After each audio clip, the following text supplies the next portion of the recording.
మొన్న వచ్చినటువంటి వరదలకి మరి అకాల వర్షాలకి ఏదైతే నష్టపోయారో రైతులు కూడా ఆదుకోవాలని చెప్పి సాక్షాత్తు మన వ్యవసాయ శాఖ మంత్రి అచ్చెన్నాయుడు గారు కూడా మన పశ్చిమ గోదావరి జిల్లా పర్యటించడం జరిగింది. అచ్చెన్నాయుడు గారితో పాటుగా ఈ ప్రకృతి విపత్తుల శాఖ కూడా హోం శాఖ ఏదైతే నిర్వహిస్తున్నారో వంగలపూడి అనిత గారు కూడా మన పశ్చిమ గోదావరి జిల్లా రావడం జరిగింది. అంటే ఒక వర్షం వస్తే ఎక్కడో అమరావతిలో ప్యాలెస్లో పడిపోలా, గత ముఖ్యమంత్రి మాదిరిగా ప్యాలెస్లుగా నిద్ర పోలా. వరద వస్తుందంటే వరద కంటే ముందుగానే ఇవాళ మంత్రులు మేము పోలవరం పోతే నిర్వాసితులు చెప్తూ ఉన్నారు.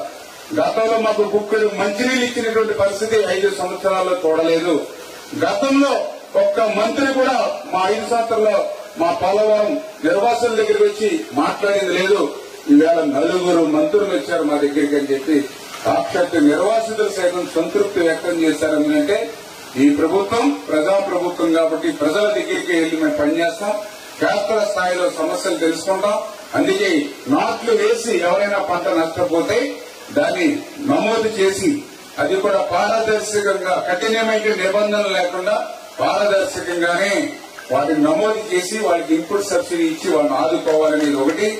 రెండవది ఏదైతే విత్తనాలు ఆకుమడికి సంబంధించి వేసి ఆకుమడి మునిగిపోయి ఏదైతే నష్టపోయారో వాళ్ళకు కూడా 80% సబ్సిడీతో, అంటే దగ్గర 900 రూపాయలు పైబడి ఉండేటువంటి విత్తనం ప్యాకెట్ ని 200 రూపాయలు